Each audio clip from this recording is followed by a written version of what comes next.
Good afternoon, everyone. It's officially 3 o'clock and time to get started. I would like to welcome everyone to the latest edition of our Big Questions in Land Management webinar. My name is Kyle Walker, and I am the Director of Land Management here at Peoples Company. I work out of our Central Iowa location in Indianola office.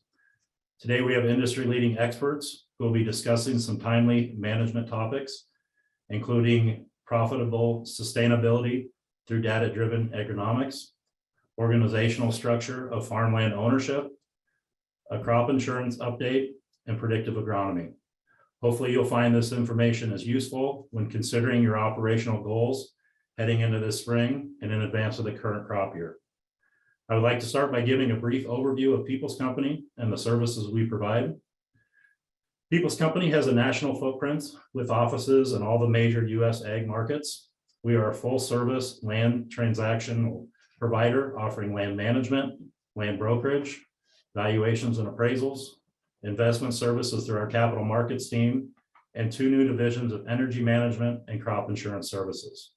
Our team has grown significantly over the years, and currently we have about 150 land professionals and support staff across the country. Our offices are located in the Pacific Northwest, starting with Walla Walla, Washington, San Diego and Fresno, California, Tulsa, Oklahoma, Jonesboro, Arkansas, Arlington, Tennessee, Monroe, Louisiana, Marlette, Michigan, Omaha, Nebraska, and DeWitt, Indianola, Independence, and Clive, Iowa. Today, we'll be focusing on topics relevant to our land management division. I also wanted to mention that we recently finalized our spring 2023 land management newsletter. I encourage anyone who's interested in the newsletter or learning more about Peoples Company to visit our website at www.peoplescompany.com. I wanted to just add a real quick overview of our services, our land management services. Our approach focuses on maximizing the appreciation of our managed farmland and doing what's best for our farms long-term with each asset. We try to identify problem areas on each farm and ways to either improve productivity or reduce inputs and expenses on those areas. Collectively, we drive whole farm value and document these deliverables throughout the year. Our model identifies progressive tenant operators that are aligned with our landowners' goals and objectives.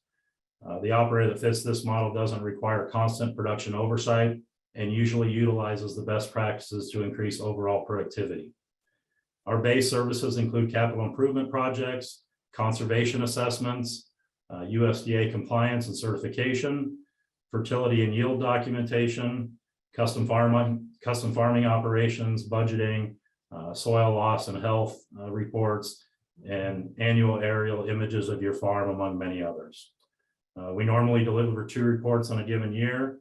The first of these would be the annual business plan. This would document the previous year's production information and everything that kind of went on in the farm of the previous year, and then an annual summer report, which documents the current crop and growing conditions throughout the summer. We also offer accounting to those that are interested in monthly or quarterly statements as directed by each client. I also wanted to briefly touch on leading harvest. In 2021, Peoples Company became the first professional land management company to adhere to the 13 principles of the Leading Harvest Initiative. And currently 100% of our managed acres are enrolled in the program. The standard serves to measure sustainable agricultural practices in a way that's flexible for diverse soil types, crops, and farming practices. It also assures the public that your food, fuel, and fiber is being produced in a sustainable and responsible manner with a commitment to long-term sustainability. To find out more about Leading Harvest, please visit www.leadingharvest.org. All right, so before we begin, I just wanted everyone to know if you have any questions, please type them in the comments below and we'll try to answer them at the end of the webinar. Now, without any further delay, let me introduce our first speaker, Greg Ruhle, who will be discussing sustainability through data-driven agronomics. Greg is a COO of Arva Intelligence. Greg's career includes leadership positions with a number of ag service organizations representing various services, lab testing, and livestock production. Most recently, he served as CEO for Servitech and previously as Executive Vice President for the Independent Professional Seed Association and Nebraska Cattlemen. Greg and his wife also own land and operate farmland and livestock business with their 2 children. Hi, Greg. Hopefully you can get your presentation pulled up here, and you can go whenever you're ready. Thank you, Kyle. Let me get to that particular part. Sorry, it's taking me just a moment here, but the first guy's always got to stumble through this process a little bit. So I'm going to go to slideshow, and we should all be set. Kyle, can you or one of the other participants confirm that you see my screen moving quickly? Yep. Good. All right. Well, thank you. Thanks for the introduction and the opportunity to be with you today. I really appreciate the chance for Arva Intelligence to have this chance to talk a little bit about sustainability, carbon and the carbon markets, especially as they apply to agriculture. I had a chance to join the People's Programs in January in Des Moines. It was a great session and a lot of really good questions. So I anticipate the same today from our attendees that will have the opportunity to interact now. And my contact information will be on the last slide. Would welcome follow-up contact there either by email or phone. You know, for us, the challenge is this, and I love this slide because it really depicts the 2 sides of the coin that we're facing. The lower left-hand part of this is capturing the challenges that exist today, and that is that 622 and counting of the largest global companies have pledged to be net zero, some by 2050, by 2040, some aggressive ones by 2030 or even sooner. And this is a significant pledge that they have made. These are many of these are publicly traded companies. They have shareholders who are going to hold their feet to the fire. They have competitors who will do the same. And so they have a significant challenge that they're facing. To accomplish that is the right half of the screen. And it is, you know, the fact that nature-based solutions, cost-effective, scalable solutions are absolutely critical. And to best achieve that, in our opinion, is to do so through nature-based solutions. And we're going to talk a little more about that on this slide. Really, there's 2 halves to the process. On the left half of the slide, you'll see engineered solutions. Those being direct air capture and storage, or DACs. You'll hear it referred to some in the industry. The other is BECS, bioenergy with carbon capture and storage. Those 2 are not only are they early stage technologies, but they're tremendously expensive. They're capital intensive. There's a lot of bricks and mortar that's associated with that.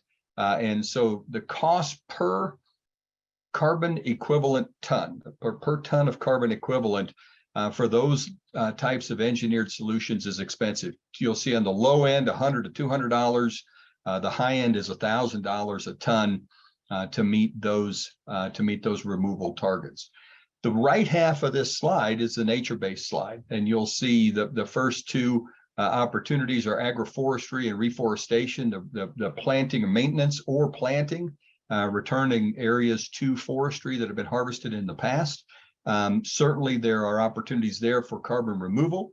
The one that we focus the most on is regenerative farming and ranching practices, broadly applied across the landscape, and creating tremendous opportunities for agriculture to actually be net negative in terms of their greenhouse gas emission status. 2 furthest to the right that are both early stage, but they're worth keeping an eye on, I think, in our space. One is soil carbon innovation. So products that could be applied to soil that will enhance soil's ability to capture and store carbon, organic carbon in the soil itself, to create a storage area there. The other is mangrove, ocean fertilization, blue ocean, you'll hear it called by some people. Both are early stage and can be fairly expensive when they're compared to nature-based practices. The role Arva plays in this space is to empower farmers and ranchers to enhance agronomic decisions and monetize sustainable practices for improved profitability. That's a lot. So I want to break that slide down into some pieces and help better explain the role that we play on behalf of our farmer and rancher customers. Now, I want to take this slide in pieces, so because there's a lot on it, but I really want to walk you through from left to right. This really is the Arva system, both our crop force system and then our carbon ready program. On the left side, you're going to see a stack of data sources, a critical stack of data sources that helps differentiate Arva from other companies in this space. At the top of that, you're going to see data sources that are public data sources, remote sensing data compilations that we can get from federal agencies.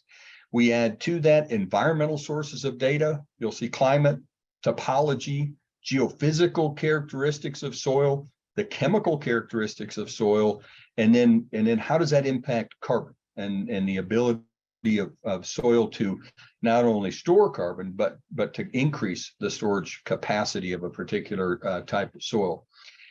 Where the farmer comes in then is at the next two levels: machine data, the operational information. We're blessed today in agriculture to have a high level of connectivity with our equipment that's in the field, the ability to extract information from that equipment.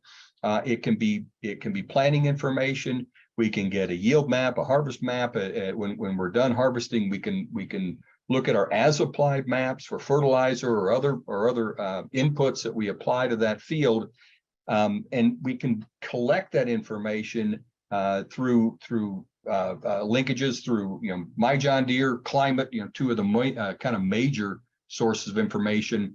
We have API connections at Arva that we can bring that data in to use it to help build the data set.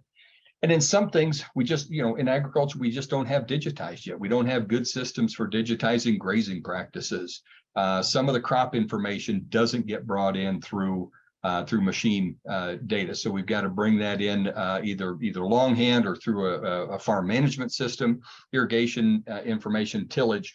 All of those data sets then at Arva come together, and the cube you'll see is labeled as a geospatial data warehouse. That's where the data is collected, and through machine learning, we can develop a set of covariance, 512, in fact, on a quarter-of-acre basis. That's a little voxel that you'll see in the center of that cube, but 512 covariants that then we can use through explainable AI to influence environmental asset generation and to provide predictive analytics for agronomic improvement. So we can help make a recommendation on a hybrid to plant. We can help with fertilization recommendations, but we also have an impact on environmental assets because of the fact that the reduction or removal of greenhouse gases is the byproduct, or the exhaust, as our CEO typically refers to it. It's the exhaust of making good agronomic decisions. And so that's that continuum of that process, from gathering data to making site-specific agronomic decisions that have a positive impact on greenhouse gas reductions and removals, is the platform that Arva brings to the table today. We have this is a depiction. It's something I think it's a really important component to help maybe visualize what I just walked through on the last slide. So on a quarter-of-an-acre voxel, the cube to the left points to something called AGTs, Arva ground types. And that's what's depicted on this screen that's up on your screen now. You'll see the different colors in each of those fields. Some may look at it and say, geez, it looks a lot like a soil map. And it sort of is, but it's not just the soil maps that we're familiar with today in agriculture. This is actually a depiction of the areas that have similar geophysical chemical properties that can be managed uniformly and anticipate the same sort of an outcome. So I can make a hybrid recommendation based on those AGTs in each of those fields. I can make fertilization recommendations. I can apply that variably and anticipate that I'm going to put fertilizer out at a higher rate in the areas where I have a higher potential for yield. I'm going to minimize or optimize the amount of fertilizer I put in my lower yielding areas. And as such, I'm going to improve the overall yield of that field by targeting those applications. I want to take a little different view. I want to kind of view the process of profitable sustainability through the eyes of a farmer on this slide. So we've walked through Carbon Ready. We have the system that creates that map that you just saw a minute ago. how does a farmer take that information and apply it to their farm and their field? You begin that process by uploading a shapefile into our crop force system. You bring the production information from the previous 3 years. We have a 3-year opportunity for looking back and gathering that historical information. So that can come in through a connection to your My John Deere account. It can come in through a connection to your climate account, other farm management software. All of those play a role in bringing that historical information into the crop force and carbon ready platform. From that, then we can run Carbon Ready and make an assessment of the opportunities on a field by field basis that farmer has for either producing carbon offsets, for scope 3 insets, or for sustainability credits. There's a range of opportunities there that they can evaluate. So we work with a grower across all of their fields. We import that information once and then work with them across all their fields to make a field by field recommendation. Then you underwrite each field to the platform where it has the highest opportunity. So that could be American Carbon Registry or Vera, 2 of the established carbon registries, global carbon registries in the world. We work with Field to Market and a lot of their members who are CPGs, consumer products goods companies, to help them develop programs either for sustainability insets, scope 3 insets, or sustainability programs. SustainCert is another body that is in place to kind of validate the claims that are being made on carbon and environmental asset generation. Next step is to identify that and the value to the grower. That's when we'll report back to a grower and say, we've got here are the opportunities for your farm that best suit each field. And that could be into sustainability programs. Just announced a program in December, working with Nestle Purina on sourcing rice into their pet food division, in conversations with Mars and a variety of others. So that CPG sustainability program continues to grow. Scope 3 emissions, similar to CPGs, but it's within the supply shed for that particular CPG. So they have a supply shed that they're sourcing product from. Think about corn going into cornflakes or into popcorn. Think about soybeans coming into a biofuels plant, or corn into an ethanol plant. That they have a certain geographical area that they're going to draw product from. They're going to draw commodities from, and that's their supply shed. And so working with the growers that are within that supply shed, helping them capture sustainability credits that then could go upstream and they can be rewarded for that, is how a scope 3 program is built. The carbon offset is, a lot of that is in the oil and gas space, manufacturing space, where it's just it's purchasing a carbon credit from another place that is offsetting an emission that manufacturing plant has at their location.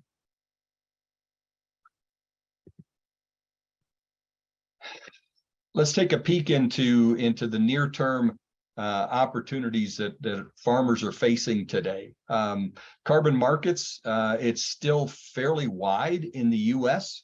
In the voluntary market that we have in place today. Right now, we're seeing prices in the $20 to $50 per ton range for a carbon offset. Yield of carbon can be in the range of maybe 1/4 of a ton to 1 ton of CO2 equivalent per acre per year.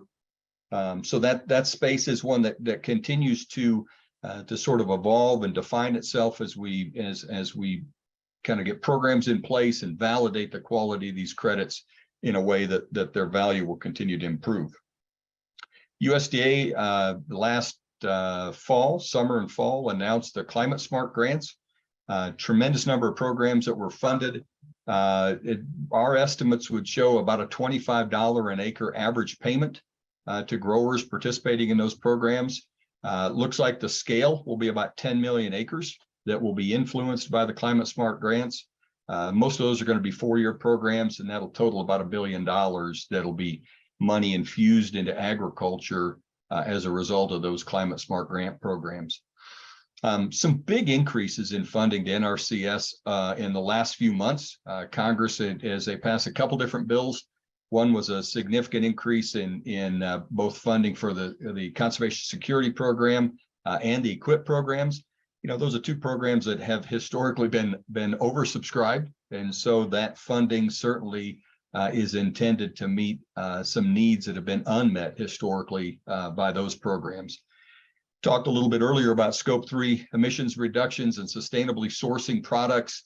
These are areas that just continue to grow. Our phone rings regularly, constantly with CPGs and other companies looking for a nature-based solution that fits their needs, either in a Scope 3 inset or as a sustainably sourced product. So the demand continues to increase. We know that it's real because of those claims that were made by those companies on that early slide. 622 companies and counting, making claims that they're going to be net zero by some point in the future. And so if I looked at it through the eyes of an investor, a land investor, because I know we've got some of them on our call today, a $25 an acre payment over the next 5 years using a 20x cap rate would pretty easily and pretty quickly total up to a $500 per acre increase in value related just to the generation and quantification of that environmental asset.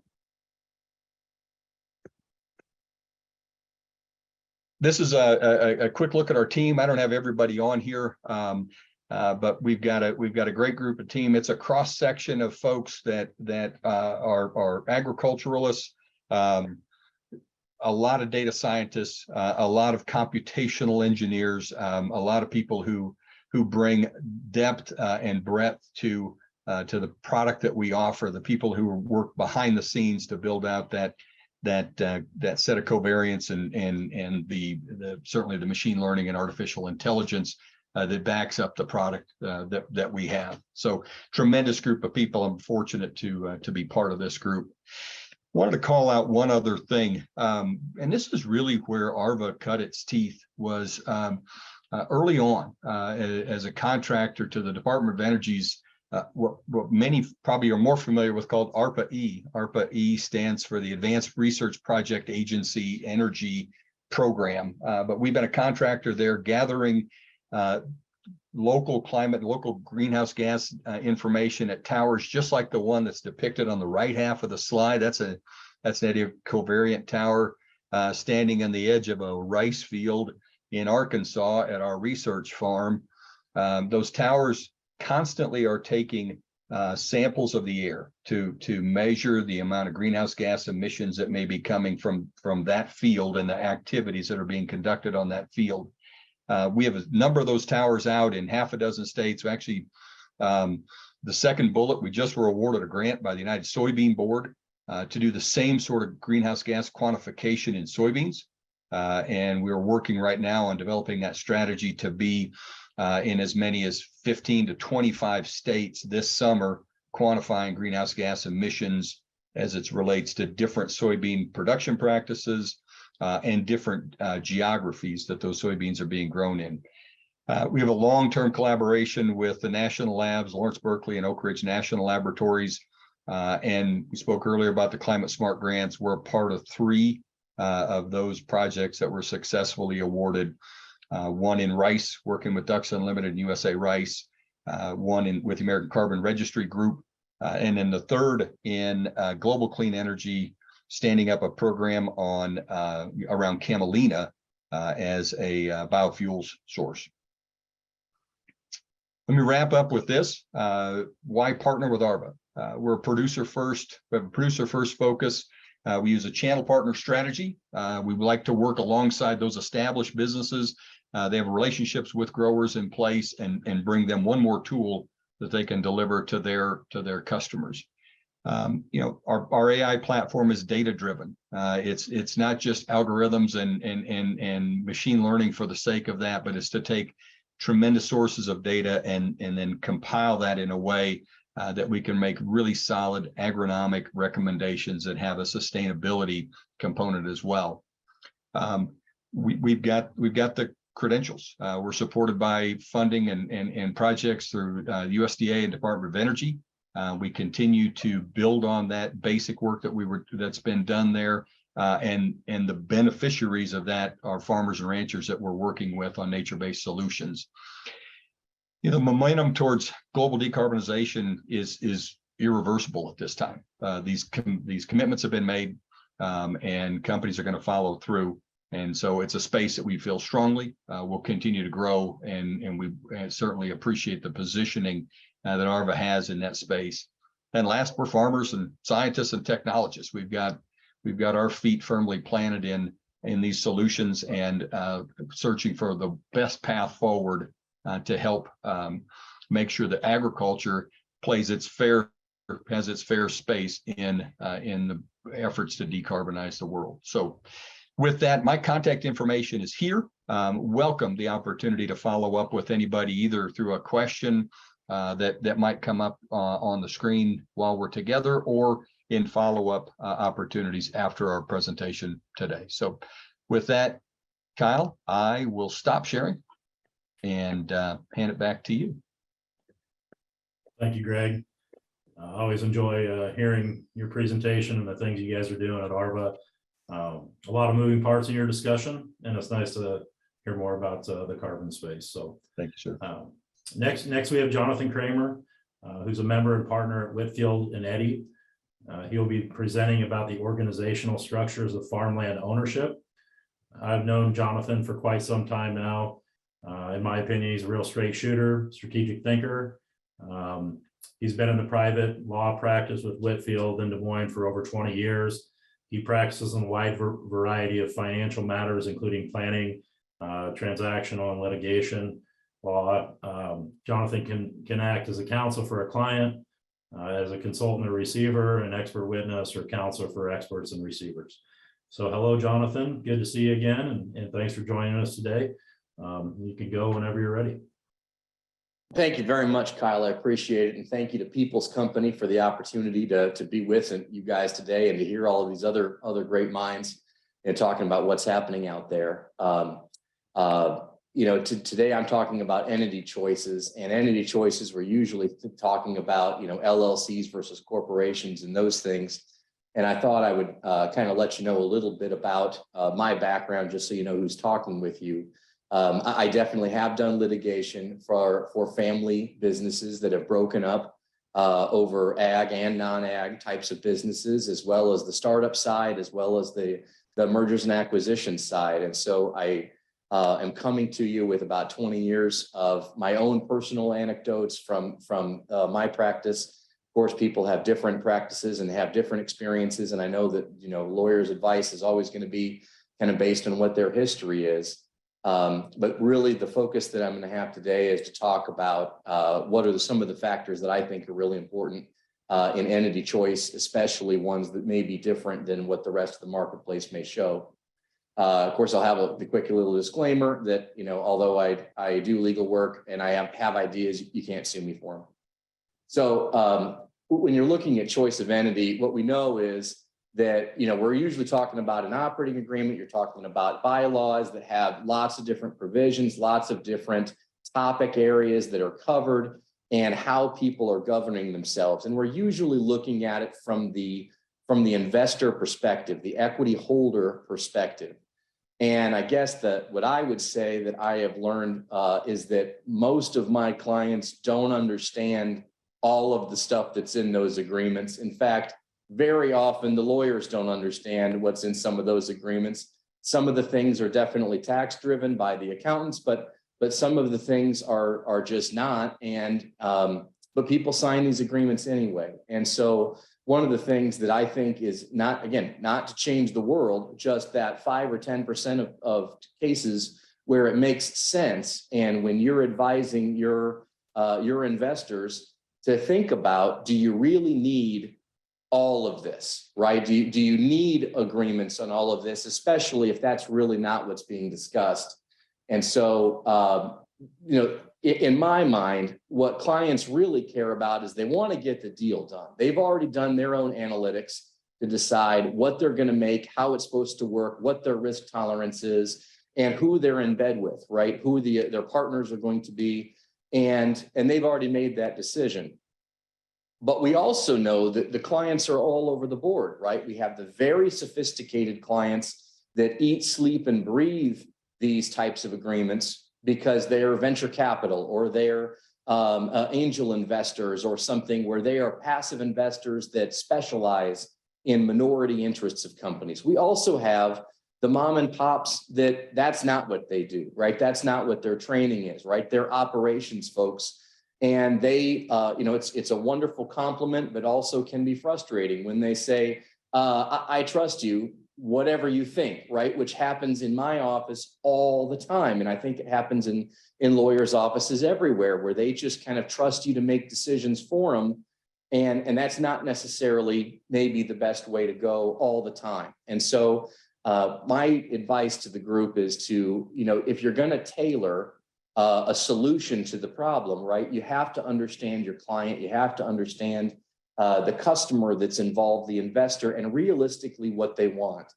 And we also have to have a way to present things to them so that it's totally understandable in very short, kind of sound bites. And so the first sound bite I want to give you today is kind of a shout out to, to other folks that have presented at People's, right, on the GMO topic. No GMO versus KNOW, no GMO, right? Well, I'm going to use that a little bit. Do you no vote or no vote, right? So think about it for a second, that the one real issue in governing on the governance side of an entity choice is, do you want to have someone else have the right to outvote you? Or are you the kind of investor that says, I don't do partners. I don't want to have any partners because I don't ever want my investment to be under the control of somebody else, right? And it could be other family, it could be friends and family, it could be the new, recent ex-wife, or who knows what, right? There's so many things that can happen, but in my experience, a lot of people like to have control of their investments, and they really don't necessarily feel good at the concept of saying, if the rest of the family outvotes me, I'm okay with that. To the contrary, they really don't like that, and that sometimes does create disputes. We know that we only really care about a lot of the detail that is in entity documents when there is a dispute. And so one concept that I would put to the group is, if your folks are comfortable with being outvoted, then most entities are going to be great, and that's definitely a structure that should be high on your list. But if you know that somebody that you're representing really doesn't like that, that's not their personality type, right? That they want to be in control and they're only going to do things if they're in control, then maybe this isn't a perfect concept to have the entity at all. And so what I want to present is an alternative that we just forget about. And again, this is a kind of the non-entity topic of tenants in common for ownership of ag land. And so very often, tenants in common doesn't happen because lawyers have planned it along with clients. It seems to be most common when people just happen to inherit ground almost accidentally, or that there's no thought to an entity structure. And as tenants in common, there are really quite a few really important benefits, not to say in every case, quite the contrary, probably only in 5% of cases should we use a tenants in common type structure. But in those cases where you just want your asset, you want to sell it when you want to sell it, you want to buy it when you want to buy it, and everybody goes in knowing at some point I'm either going to decide to buy out my partner or I'm going to sell along with my partner. It's a very easy concept. It's very cheap to litigate if there is litigation, and there usually isn't litigation because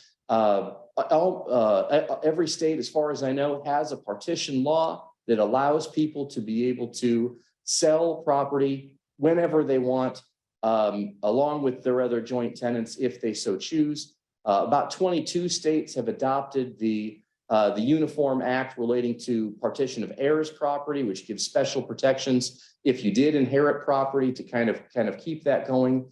But in my experience, when you're negotiating with other owners, there really isn't any benefit to litigating or keeping things going in this circumstance with a partition action, unlike in regular corporate governance litigation, where you can fight about fighting. And I have as part of the slide, some of us have heard lawyers say things like, I think Article 6's language is not exactly consistent with the language of Article 8. And so we can argue to the court this, that, I mean, you can hear that discussion happening where that one party that feels like they just don't like the real result isn't going to go quietly into that good night. And so now I'm not suggesting that we should ignore entities altogether.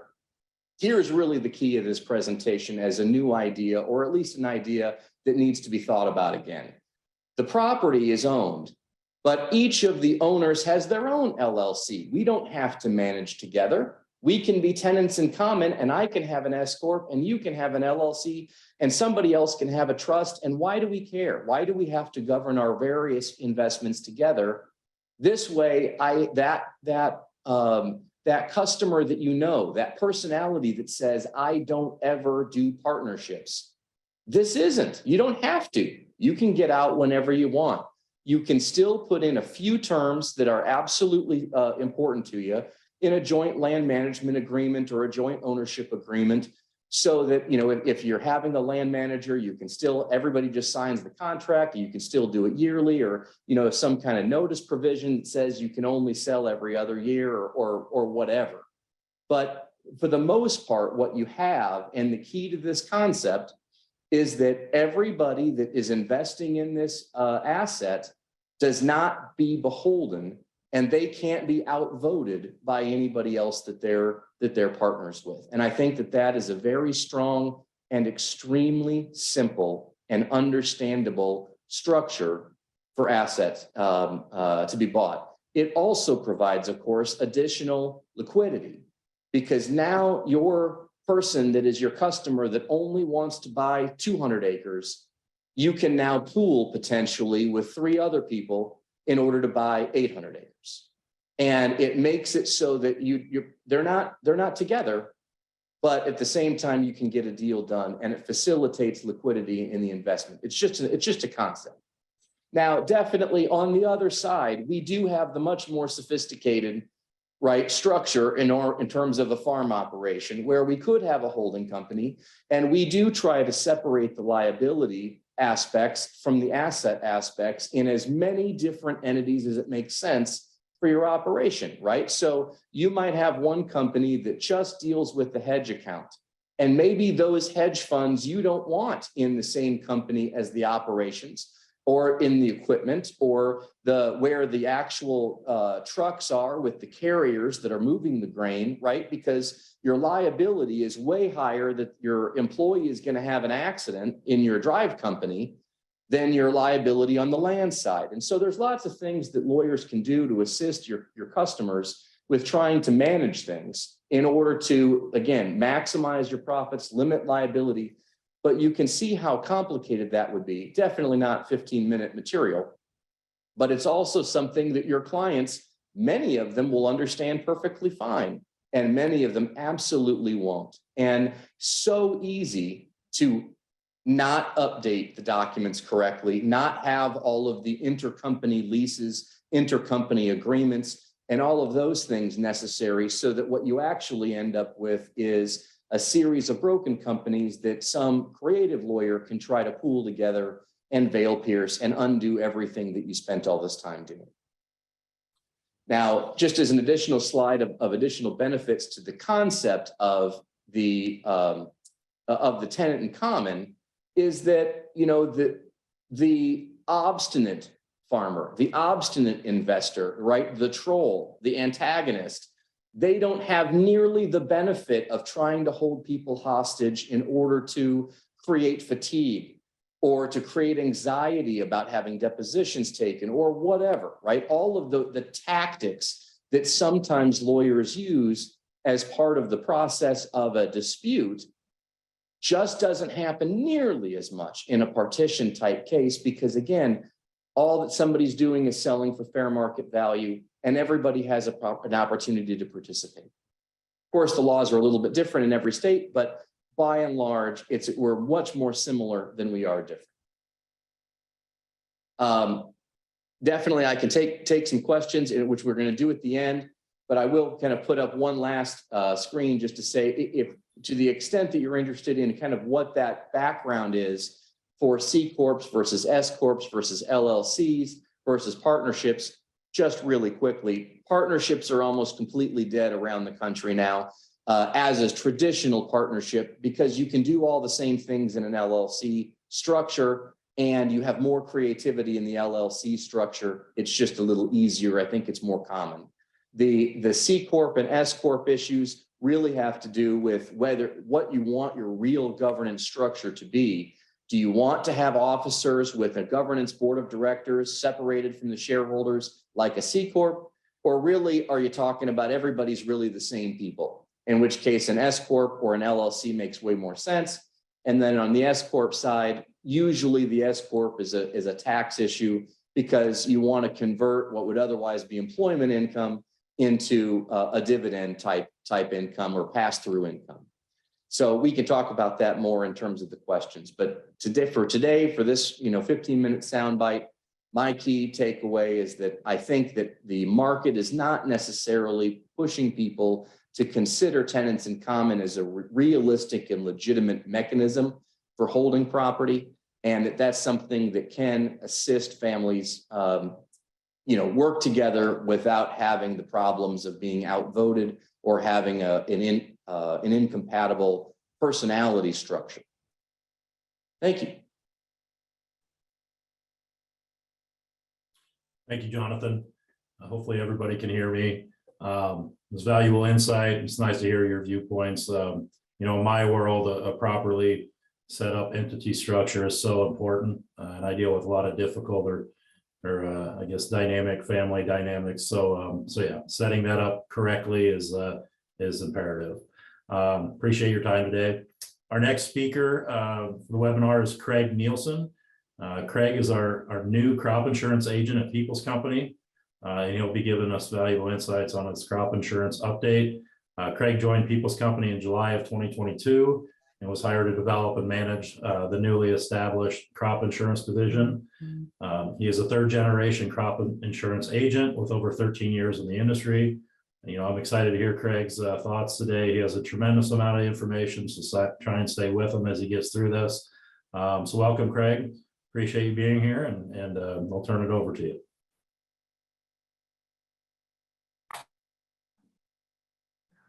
Thanks, Kyle, and I appreciate everybody joining us today. I'm going to go ahead and get started on the crop insurance portion of this. The topics that we're going to be discussing today, I'm going to go through a brief history of the crop insurance program. We're going to talk about multi-peril. We're going to talk about hail. There were a few industry updates that I'm going to bring some light on for 2023. I'm going to show you how to calculate your break-even point. We're going to talk about the double cropping initiative that's new for 2023. Then we're going to get into the price discovery, which is going on right now. We're going to talk a little bit about the volatility factors. And there were some initial and final plant date changes across the country that we're going to discuss as well. So just a brief history on the crop insurance program itself. Congress first authorized the federal crop insurance program back in the 1930s. And this was to basically help recover from the Great Depression and the Dust Bowl. Prior to the 1980s, crop insurance was strictly a government program. Back then, you had to be appointed by the FCIC if you were going to be a crop insurance agent. During the 1980s, then crop insurance companies became more involved. The Federal Crop Insurance Reform Act took place in 1994, and basically what that did was made the participation of the crop insurance program mandatory. 1996 rolls around, and then crop insurance repealed that mandatory participation requirement. And that same year, RMA was established, and they were created basically to help the FCIC programs and education for the U.S. agriculture. In 1998, then AIPs became pretty much the sole providers for crop insurance. And then in the 2000s, Congress passed legislation on the expansion of the role of the private sector, which basically gave crop insurance companies the right to develop new products as long as they were feasible. And today, the government's role in the crop insurance industries is to establish policy provisions, the rules, and the regulations. When we're talking crop insurance, you purchase crop insurance to protect against losses due to natural disasters, or for a loss due to a decline in the commodity price. Two major types of crop insurance that we're going to talk about, multi-peril and crop hail. Now, when you're thinking multi-peril, you want to associate that with natural occurrences, Mother Nature, things like that. Whereas hail, that's more hail and or fire. But we're going to get into that. Insurance rates are established by the FCIC, and they are consistent throughout the crop insurance industry. So it doesn't matter where you purchase from, your premium should be the same across the board. And when you're talking crop hail, again, that's private, which means that those rates could differentiate between two different AIPs. And as of right now, there are over 100 crops that are eligible for the crop insurance program in the United States. And you can find those out on RMA's website or by consulting with a crop insurance agent. The three main policies that I want to talk about today on crop insurance is revenue protection, or RP. There's revenue protection with the harvest price exclusion, which is RPHPE, and then yield protection. Now, what's the difference between these three? When you buy revenue protection, they're going to calculate your guarantee based on the difference between the spring price or the fall price. You get the higher of the two. If you select revenue protection with the harvest price exclusion, you only get the base price. So if that fall price increases, you don't get the upswing. Okay. And when you're dealing with yield protection, that is pretty much straight up bushel guarantee. Okay. Now, in January, I had a continuing education seminar that I went to, and the insurance company sent out poll questions. And one of them was, do you feel that you understand how crop insurance claim payments work? And the vast majority of people that answered that question said no. So today I'm going to talk about how to figure out your break-even point and what your crop insurance policy is really doing. So if you only take away a few things from this presentation today, these top three bullet points: revenue protection, that's your RP. You get the better of the spring price or the fall price. Now, if the fall price goes up, you got to have a bushel loss to collect on your insurance. If the fall price goes down, you can potentially not have a bushel loss, but still have a revenue loss. And here's this example. And this is an example only, and I'm just taking random numbers. So this is not specific to any one policy. If you take your APH times your MPCI coverage level times the spring price and divide that by the fall price, if it goes down, that'll give you your break-even point in bushels. So, example, you're taking 80%, we've got a 200 APH. That means 200 APH times 80% gives you 160 bushels per acre. That's your bushel guarantee. We'll say the price comes in at $6. We take our APH times our coverage level times our $6 spring price. That gives us our revenue guarantee. Now we'll say when they get done tracking this in October and November 1st comes around and they say, oh, the fall price dropped to $5.35.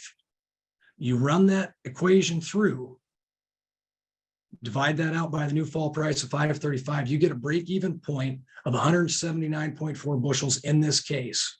Now, we know with this policy, we have got 160 bushel guarantee, but now our new break-even point is 179.4. So if Kyle would call me and say, Craig, I grew 170 bushels, do I have a loss? Well, the answer is yes. You're under your break-even point, even though you're over your bushel guarantee. That's how revenue protection is designed to work. Okay. So just remember that fall price goes up, you got to have a bushel loss. Fall price goes down, you cannot have a bushel loss and still collect. Now we're talking a lot about the difference between the spring price and the harvest price. Well, basically, here's what this is. Chicago Board of Trade is going to track the commodities through the month of February, and they're looking at futuristic prices on December corn and November beans.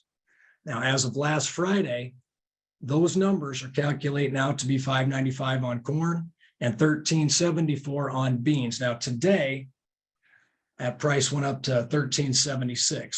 But what they'll do, they'll track every day that they trade in the month of February, Monday through Friday. Now, depending on what day of the week the first falls on, if it falls on a Sunday, then they'll start tracking it that following Monday. Okay. And typically there's between 20 and 22 days that they'll look at this.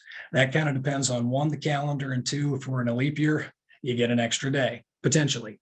So once we have that established, March 1st rolls around, we'll have the projected price. That's going to be the driving factor on your revenue guarantee and where we start. Now, you really cannot do any worse than this number here.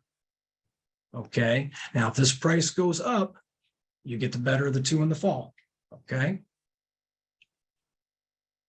This right here, this chart on the lower right-hand corner kind of illustrates what has happened with that Chicago Board of Trade price for the last 10 years. If you'll notice, in 2022, we had a base price of $5.90. Harvest price then comes out and we get up to $6.86.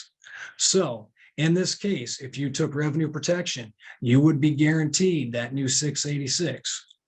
If you took revenue protection with the harvest price exclusion, you're locked in at that $5.90 and don't get the upswing. So that's kind of the drawback to that policy, so to speak. You can see in this graph too, that from 2016 to 2020, it remained fairly flat. And then 2020 rolls around, we get into 21, and that commodity price went up pretty good amount. Same thing happened on soybeans. We were pretty flat for a while, and then it went up again. Now you can see, actually, let me jump back to that slide again. On corn, average spring price over the last 10 years has been $4.46. Average harvest price has been $4.25. Sorry about that. Beans, same kind of thing here now. 10-year running history. Average spring price has been $10.81. Average harvest price has been $10.54. And you can see here, 2021, $11.87 jumps $12.30. You get the better of those numbers with revenue protection. Okay, that's the main thing that I want everybody to understand. If we switch gears now and talk about crop hail is a private product offered by the insurance company. And that's just another way for you to minimize your risk or exposure to your crops that may be damaged by hail or fire. Those insured crops are done on a per acre basis, and losses are paid on the severity of damage. Now, one thing about crop hail is you can buy a hail policy by itself, or that's called a standalone hail policy, or you can buy your hail policy in addition to your multi-peril, so you can have both. When you buy a hail policy, you're not just getting hail coverage by itself. You get underlying coverages that are underneath that umbrella. And some of those are hail, fire, and lightning. You also get transit coverage from your first place of storage as long as it doesn't exceed 100 miles. You also have protection against collision, overturn, vandalism, and theft. 8-9 years ago, I had a client give me a call and told me that somebody had been joyriding through his field of soybeans. So we looked at his hail policy. He had one. We went ahead and turned in a claim. Adjuster went out there, did the appraisal, and he got paid to loss. So that hail policy isn't confined to just hail. That's another thing that we need to be very, very clear on. Also with hail policies, you can add endorsements to it. Okay, now those are add-on buy-up things. And primarily, we're looking at wind and we're looking at green snap. Okay, now if you guys remember a few years ago, that derecho came through Iowa and it just wreaked havoc. Well, if you had a hail policy with the wind endorsement or the green snap, you could file a loss for your hail. Then you could also file a loss on your MP policy and collect both indemnities. Okay, that's a doable thing. So just remember that hail can be added on. Okay, and you can have both types of coverage on the same piece of ground in the same year. There's a lot of different hail policies out there. These are just kind of the top 5 highlight reel that I like to talk about. You've got your basic DSX5, DSX10, Comp 2, and Comp 2 Plus. Now, each of these policies has a different coverage option. They have different deductibles. They have different insurance rates. if you buy a basic hail policy, that basically means you pay out 1-for-1, no deductible. If you look at this percent of loss table here on the left, you can see 1% damage, you receive 1% of your insurance per acre. If you buy a DSX-5 plan, that comes with a 5% deductible, which means that you stand the first 5% on your hail policy, but you also have a 1.25 multiplier. So by having that 5% deductible with a 1.25 multiplier, the deductible disappears once the loss reaches 25% damage. Now, if you kick that up to a DSX-10 hail policy, it's a 10% deductible, still get the 1.25 multiplier, but that deductible doesn't disappear until you reach 50% damage. When you get into the Comp 2 and the Comp 2 pluses, Comp 2 Plus has been referred to as like the Cadillac of hail policies, okay? Now, if you look over here, the percent of loss damage with these Comp 2 Plus plans, if you get 45% damage, it pays out 80% of your insurance per acre. If you get 55% damage, it pays out 100% of your total liability. So we're going to get into that in a minute, but those plans, they work really well, but they are a little bit more expensive. As these ladder up, once you get ×2 multipliers and no deductibles, that's when those rates can change drastically sometimes.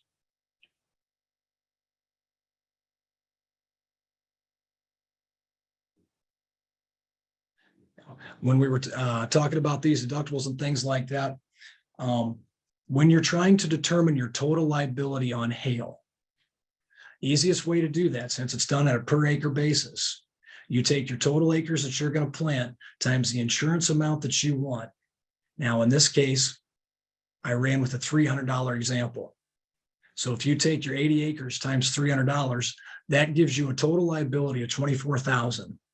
Which means in the event you get 100% hailed out, that's all the money you're going to collect on your hail policy based on your insurance per acre and the total number of acres planted. When you're trying to figure out the crop hail rate, it's always done on a per 100 basis. So in this example here, I used a rate of $1.90 per 100. If you got $1.90 per 100, you take $300 worth of coverage. That's going to get you a total of $5.70 per acre. Now at $5.70 per acre, 80 acre field, that gives you a premium of $456 or something like that, I'd say. So for $24,000 worth of coverage, you've got a $456 premium. Not bad when you're looking at the price versus what you could collect. A few other things that we need to go over real quick. This year, they introduced the TOGA program, which basically is if you're organic certified or organic transition, you are now eligible for a little bit more premium subsidy. Okay, now you automatically qualify, and it's available nationwide under the crops listed below. If this is something that you do, if you're an active organic grower, talk with your crop insurance agent and make sure you've got everything dialed in with this to get that premium subsidy. Another question that I've been getting a lot lately is the new double crop initiative for this year. Now, the primary goal for this from the insurance companies was to make it simpler for producers to insure 2 crops on the same acreage in the same crop year. However, there are some stipulations to this, so make sure that you qualify. But it's available on soybeans and it's available on grain sorghum. And some of these requirements are, you've got to have acceptable records. You need to have general accepted practices of double cropping in that area, and the crop itself must be insurable. This map here kind of represents what these areas look like across the United States. Now it's heavy in the grain belt, but down in the Delta, it's becoming a thing as well. So if you look, no coverage really out in here, but if you look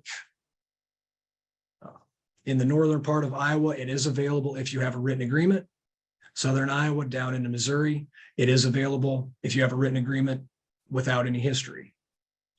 Same thing on milo. Now it's not near as to the extent like it is on soybeans, but it also is available. And this year, we also had some T yield changes pretty much across the board. So be advised your county average yields might be changing in your area. So this graph kind of shows you it was widespread. And with the initial plant dates on corn in the entire state of Iowa, it changed from 411 to 410. Soybeans, northern Iowa, it changed from 421 to 415. In southern Iowa, that initial plant date changed from 421 to 410 as well. So be advised, these are all things that your crop insurance agent should be telling you. And this is important because if you plant before the initial plant date, you're no longer eligible for any replant claim money. So just be aware of that. Same thing, Minnesota. Changed from 411 to 410 in the counties highlighted in blue. Same thing with soybeans. You'll notice here that there were some changes as well. And along with Wisconsin, all the corn changed from 411 to 410 in the counties highlighted in blue. Kyle, that's pretty much everything I've got for everybody today. Now, I know that was a lot of information and not a lot of time, but if you do have any questions, please don't hesitate to ask after the webinar is complete, or you can reach out to your crop insurance agent as well. Thank you. Thank you, Craig. You're certainly a valuable asset to myself and the management division, and especially our company as well. It's nice having somebody in the company now to help us navigate some of the complexities of crop insurance. And when you start, talking about it, you certainly see all the complexities. I encourage all these speakers to review the questions below at the bottom of the screen. I know, Craig, there's been a number of questions for you and the crop insurance side, and Johnathan, thanks for answering a few of those as well. So our last speaker, and certainly not least, is Mike Tweedy. He'll be presenting on what is predictive agronomy. Mike is the head of sales at Pattern Ag. Recently, I was introduced to Pattern Ag, and I've been pretty impressed with some of the things they're doing. But Mike was raised on a small farm in Southern Illinois, a small farm which was originally founded in 1800. After earning his bachelor and master's degree in agronomy from Southern Illinois University, he spent the first portion of his career working with multinational input providers in various roles, from technical service to marketing. In 2010, he transitioned to the startup space, most recently focusing on technology that can enable growers to improve top-end yield. So with that, Mike, hope you're ready to present, and thanks for coming today. Thank you, Kyle. Happy to be here. Let me switch over to the screen, and we'll take it away. Thank you for being here, everybody. I'm looking forward to speaking with you about a new space called predictive agronomy, or predictive ag.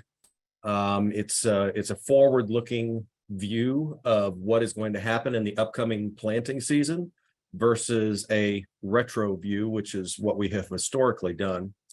There's an old saying that farmers have 40 years to guess right, and that's about on every input decision that you make, as well as many of the other topics that we've covered here today. What we are doing is we've created a new space called predictive ag.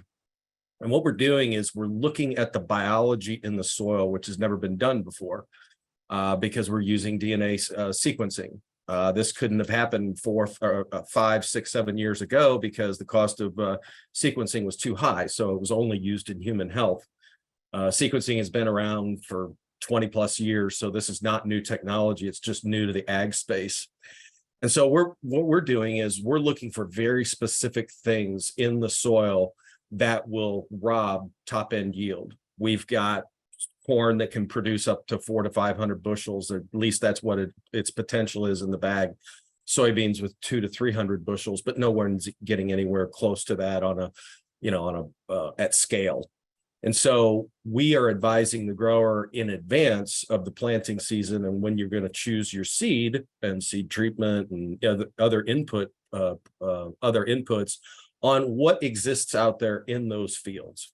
So let's get into that a little bit. So the insights that we provide, which are really intuitive, we're taking very complex metadata and turning that into very useful and intuitive insights. which lead to decisions on trait recommendations, management, and everything else that you see up here on this screen. So the beauty behind our product is not just the science, but taking something super complex and making it where your child could understand it. Everybody wins in this one, whether you're a land manager or whether you're the landowner, because at the end of the day, our North Star as a company is helping growers improve top end yield. We want to put more bushels in the bin so that you're earning more, you have a higher ROI per acre. We're also, helping with maximizing the land productivity. Not every acre of land, not every field is the same.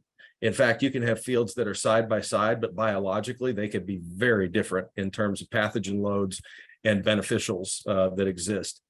We help make fact-based decisions so you don't have to guess right, confidence in spending, and then really detailed future insights. It's also a hell of a due diligence product if you're picking up a new piece of land that you want to rent. You can find out what the productivity potential is and what you're going to be facing in the upcoming planting season. So how does it work? Very high level. I mean, I can go into a lot of detail on these things, but at a very high level, what you're seeing here on the screen is what our product looks like. So this is actually the dashboard that you would see. The fields would be the names on the left side. Those have been anonymized, but those are actual results. And we use a very simple stoplight chart. Red is bad. We show you not just that it's bad, but how bad it is. Yellow is caution. You've got some bad areas in that field that you need to pay attention to. And then green means you're good to go. You don't have any of those pathogens that exist in there. So what makes our product different? So you're seeing a soybean here that it obviously has disease. The way that we can discern whether there is a pathogen in the field today is really an autopsy. The damage has already occurred. There's nothing you can do about it. It's almost insult to injury because you're looking at the root node injury score and you're saying, oh, Christ, I've got, just a boatload of rootworm in this field.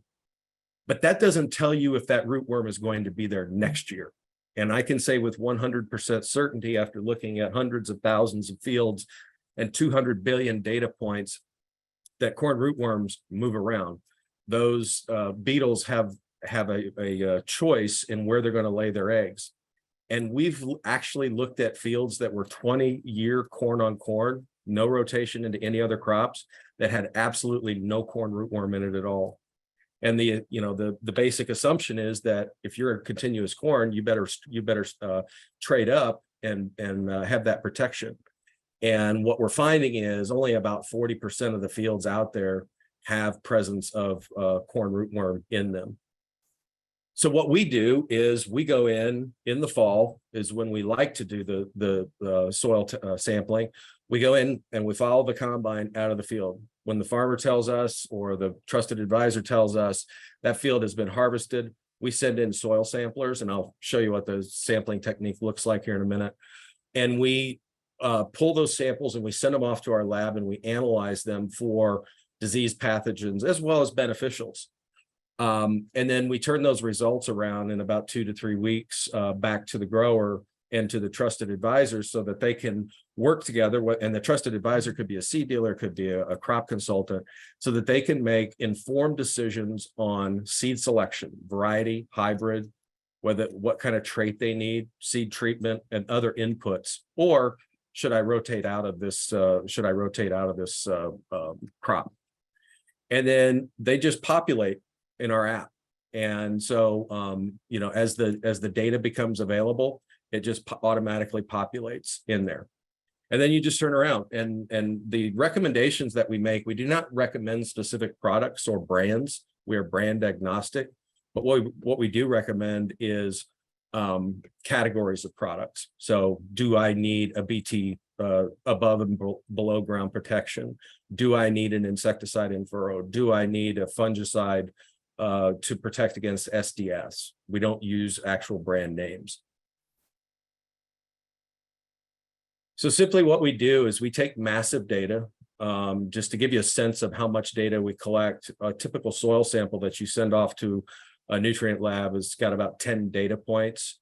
We generate 10 million data points on each batch of each sample of soil that goes into our lab. So that's what we call metadata. And then that data goes up into a cloud. And then we generate very simple insights because we have written out, we have genetically identified each of the pathogens in here. So we've got the complete genetic code for each pathogen that we have, and we have marker genes that we look for. So as it goes through the sequencing, just the same way that if you send a sample off to look for COVID, that's the same exact process that we use to look for corn rootworm, Pythium, Fusarium, things like that, because we've already mapped those genomes. And by the way, we're the first to be able to do most of these genome mappings. They don't exist, not very many of them exist in public libraries. And so we're using DNA sequencing to provide very intuitive results. And here you see at the bottom is an example. So this is corn rootworm, number of eggs. So the numbers that you see inside those zones, those are 10-acre zones. Those are the number of eggs that exist. And again, simple stoplight view. At the bottom, you can see that 70% of this field is at risk with moderate with high pressure. And so we recommend a BT trait package. And because the numbers are so high, such as 20, 22, 26, those are populations that can absolutely overwhelm a triple stack. So what we do is we recommend an in-furrow insecticide be applied in that, or you might just want to consider rotating out of it and going into soybeans. So that's what it is. It's just taking massive data. We've generated 200 billion data points to date in our 5 years of existence as a company. That is the largest metagenomic database in agriculture in the world. And by this summer, we should have the largest metagenomic database, period. So every time we do a pound of soil, it's 10 million data points that go up into our cloud. So the sampling is pretty simple. We can use grid, we can use Sergo maps, grid points, custom points, map uploads. Basically, we can even take a harvest map and throw it in here and generate the zones. Our typical zone is a 10-acre grid, and you can see that represented here on the left. And we pull 12 to 14 cores across that 10-acre grid. So that's a density of less than an acre. And then we put that into a composite sample, so 1 single pound of soil, and that's what goes to our lab, and it goes through the sequencing process. We're pulling at a core depth of 6 inches, so we're picking up all the biology that we need to see that's going to impact that particular, the particular crops. And I didn't mention this, but we're only focused on corn and soybeans at the moment. So this is corn and soybeans data that you're going to be getting back. But again, you can use Sergo maps if you want. You can use grid points and so forth. The service is really simple. It's work with it. We work through a dealer network, so we don't sell directly to growers, not that often. But we work through a dealer network, and then that dealer, who is a trusted advisor, will upload those fields from their management software, or just place a draw the grids themselves, or draw the field boundaries themselves. Market ready, and so what that means is harvesters pulled out of the field. You click a button. 4 to 5 days later, we've got samplers out in that field. Maybe faster if they're close by, maybe slower if there's rain, and then it's sent off to our lab in California. We're actually moving the processing part of our soil into the Midwest. And then about 2 weeks later, you get your results back, and then you can make decisions. We've got 3 products that we offer. The first one is called the Pressure Panel, which gives you corn rootworm, soybean cyst nematode, and sudden death syndrome, all extremely important. What I can tell you about corn rootworm is about 40% of fields need to be traded up, and this is Midwestern footprint. Soybean cyst nematode or sudden death syndrome there's actually a lot of undertreatment that goes on. We're finding 50% are moderate to high in sudden death syndrome inoculum that exists in those fields. The second product is called Complete Bio. So it's everything in the pressure panel, plus all of these diseases that you see here, such as Fusarium, Pythium, Phytophthora, Rhizoc. And what I can say is that so often, most of these are misdiagnosed by professionals, and not any fault of anybody. But what can happen is and most often you'll end up with 2 or 3 diseases that are expressing at the same time and could look completely like something else. And so we saw that we did a very large scale sudden death syndrome study that's in our predictive agronomy report, which I'll highlight that here at the end. And we showed how often it was sudden death syndrome was misdiagnosed. But we also look for the good stuff, the biofertility attributes such as microbial activity. How healthy is that soil? And when I say healthy, I'm talking about the beneficial bacteria and fungus that exist in there. We look at nitrogen fixation and denitrification. Do you need a nitrogen stabilizer or not? Phosphorus solubilization. There are products out there that can build that genetic pathway that can help you mine phosphorus that's already in the soil. That's a super important thing because we're going to run out of phosphorus to mine in about 60 years. And so the phosphorus providers, the mining companies, are very interested in looking at products that can solubilize or enable the breakdown of phosphorus in the soil. And then we look at things like mycorrhizal fungi. And so those are things that are beneficial. So when we look at soil productivity, we're looking at all the beneficials, and we're taking into account the pathogens that exist in those fields as well. And then finally, the last one is Pattern 360. So it's everything that you see in Complete Bio. And then if you want us to do the fertility, we'll do a Malic 3 test as well. It costs about $1 an acre to add that one on. That is not core to our business. The first 2 are what's core to our business and where you can't get anywhere else. The nutrient panel, the bionutrient panel, is something that, if you want to get that from your current provider, that's great. But if you want to add it on, we can do that as well. If you'd like a product demonstration, you can contact us at pattern.ag. And it's actually better than a presentation. I should have actually just done a demo of the product, and it probably would have been better than the presentation. What does it cost? So the pressure panel costs about 3/4 of a bushel of corn. We don't set the price to the grower. Our dealers do that.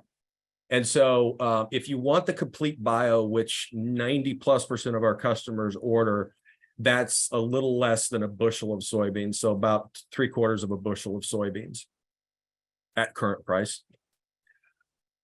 Now I'm going to close out here with a first of its kind report that was just released last week.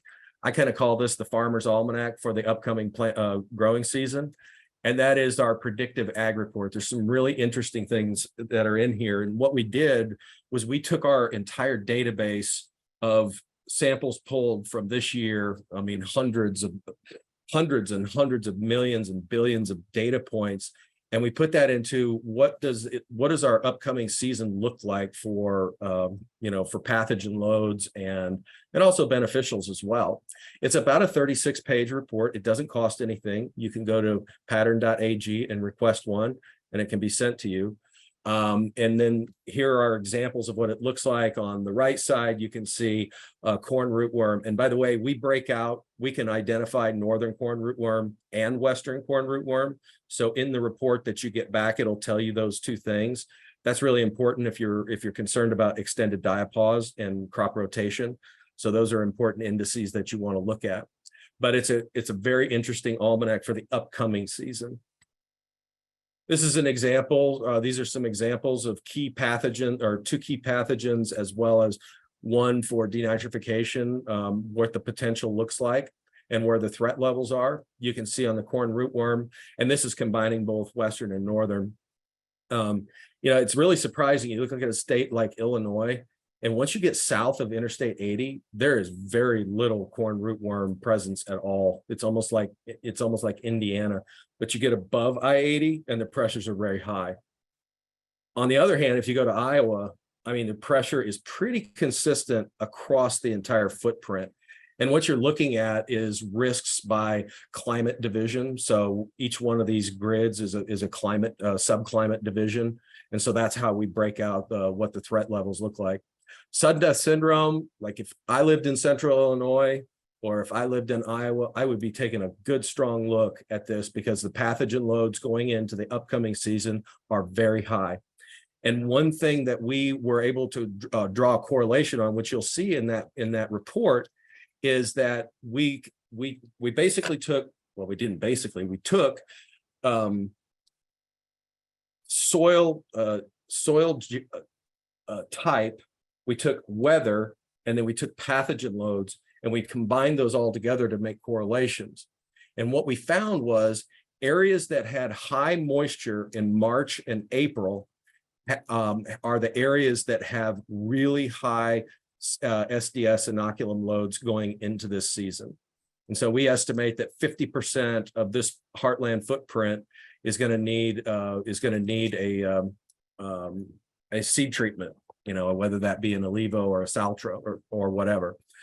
And so that was an interesting correlation that we made. The other one that we made was Gibberella stalk rot. That is very prevalent in areas that experienced very dry weather this past summer. So we're wet early and then turned dry. So those are two strong correlations that you'll find in the report. Then on the right side here, you'll see denitrification potential. So these are areas that people should really be taking a look at using a nitrogen stabilizer because the metabolic pathways that exist in those soils are such that there's high likelihood. And people most often ask us, well, do these, how often do I need to, how often do I need to test and how often do these maps change? These maps look completely different in 2022 than they do for 2023. And the reason for that is you're talking about the most complex microbiome that exists on Earth, and that is the soil. And it's the one that we know the least about. To give you some interesting statistics, in every pound of soil that we analyze, we're picking up about 10,000 different species that exist. 50% of those species that we're picking up have not even been identified yet. So there is so little that we know about the soil.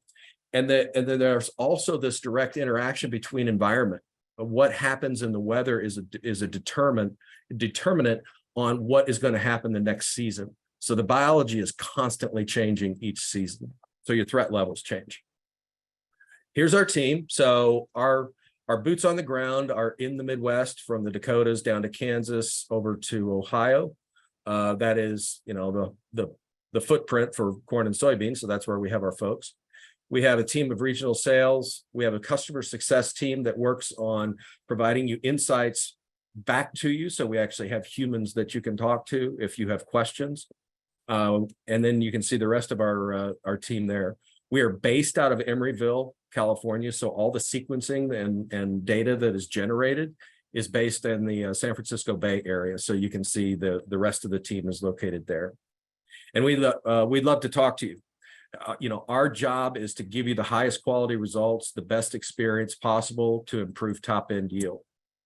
And so if you'd like a copy of the report, go to pattern.ag and you can just fill out a form and submit it, and then it'll be emailed to you.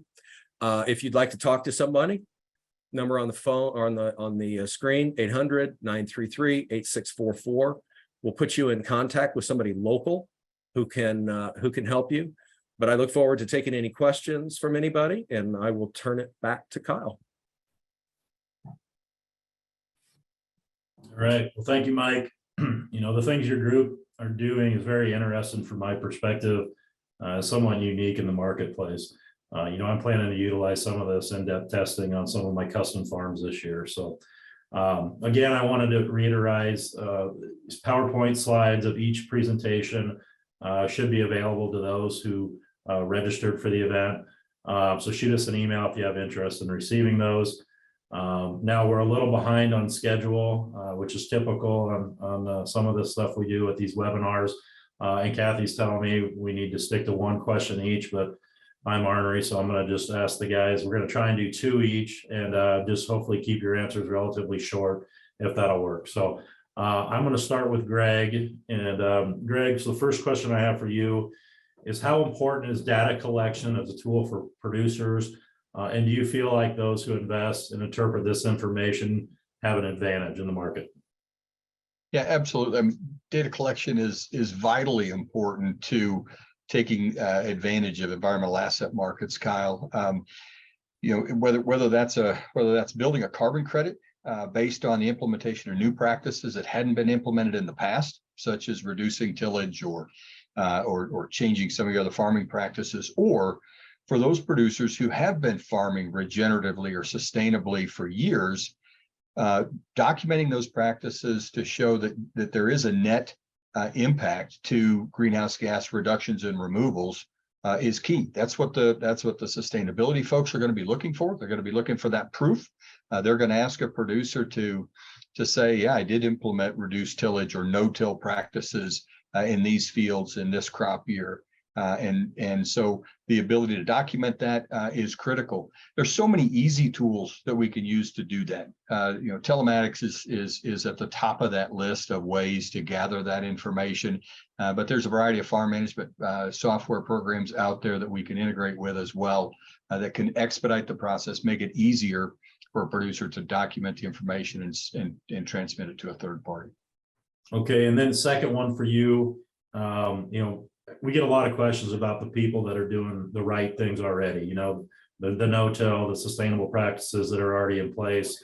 You know, does that disqualify those growers or farmers from receiving carbon credits in your platform or any others? You know, it may disqualify them from a carbon offset. So I want to be really specific about this, but that's only one piece of the market. If you remember back to my slides, that farmer's journey ended up with three options at the end. One is a carbon offset market, which requires two very strict rules to be met. One is additionality. In other words, that you're only earning this credit because you've done something additional that you haven't done in the past. The other is permanency, and those registries can have permanency requirements that can run 20, 30 years and even longer. And so with regard to carbon offsets, previous practices can have an impact on your ability to qualify. What it does qualify you for are sustainability credits, the ability to say, I'm already implementing these practices. Each year that I conduct that practice, it has a beneficial impact on greenhouse gas reductions and removals. Quantifying that by running through a program like Arva's Carbon Ready program, and then qualifying that with either the data or the farmer attestation allows any farmer on any field to participate in sustainability programs. All right, thanks, Greg. I appreciate you being here with us today. Next, Johnathan, you're on the hot seat. You know, you said partnerships are dead, and you know, I kind of think about that, and I'm not seeing as many partnerships as I once did in the industry, and so you know, that was a good point you made. What is the most common you know, entity structure that you see these days? Definitely at the large farm level, you're going to have multi-level, multi-layered, you know, like that one slide where you have a holding company or a series of holding companies, and then a bunch of LLCs, usually LLCs that own each of the various kind of entity products. You know, to try to keep that compartmentalization of the capital, so that the risk is in certain entities and you've got the capital in others. But I would say that because LLCs are now becoming much, much more commonplace, and especially in Iowa, we have a business court kind of like Delaware does. And so our LLC statute's already got lots of case law behind it, and it's unbelievably flexible. And so you can customize it any way you want to very easily. Whereas with the corporations, there are some requirements, you know, that are formalities, and a lot of people don't like doing the formalities. And so it's harder to pierce the corporate veil against an LLC. You don't have the same formalities. because of all those reasons, I would say I tend to see the LLCs as being kind of the new hot thing that is very likely to continue forever. I would agree from what I'm seeing. So then last thing, any setbacks that you see or future setbacks owning farmland in the Midwest? Not that I can tell. It seems like they're still not making any more of it. Perfect. Love it. So take that, everybody that's on, Johnathan says, keep buying. Craig, what should an insured farmer do once a crop loss is recognized? Once a crop loss has been recognized, 72 hours is kind of the window that you should be reporting that to your crop insurance agent. Now, if it's a hail claim, we'll call it, still 72 hours, that adjuster will then make contact with you and schedule a field appraisal. And that's typically done 10 days to 2 weeks after the damage date. So, but kind of across the industry board, if you get a loss within 72 hours, report your crop insurance agent. He'll then file the claim and get an adjuster out there to do an appraisal. Okay. And I'm going to hold you to this, in the office or, whenever I see you, but where do you think the prices are going to land this year during the discovery period? Well, I tell you what, if I knew that, Kyle, my life would be easy. I would say within the last few days, it's been, trading pretty flat. So I still think that 595, 596 price is going to hold on corn. Same with beans. Last 5 days of trading is when they do the volatility factor. And typically those last 5 days is when you see that market swing just a little bit. But I mean, if you had 596, 597 corn, you'd be doing all right. Same with beans, 1376, 1377 is what I'm going to peg it at. All right. Well, thanks for that. And then Mike, a couple of questions I had for you. Is Pattern Ag thinking about venturing into some other crops besides, soy and corn in the future? Or what's the next crops or the next things you're going to be working with? Yes, we are. And we've expanded down into Brazil now, but in the US, the natural, next crop would be something like cotton, because we're looking for rotational crops that rotate with corn and soybeans. So sugar beets might be another one. But it's not a trivial thing to go into a new crop because your pathogen risk levels are very different. Pythium in cotton is going to be different than pythium in corn or in soybeans. So we have to build those models before we go in there. And we're really careful about, entering into something without, and making sure that we are absolutely precise in the results that we provide back. But yes, we will be expanding crops. And then last one, you may have mentioned this in your slide, but what, as far as your platform, when is the best time to sample and get the most accurate results for everything you're trying to achieve?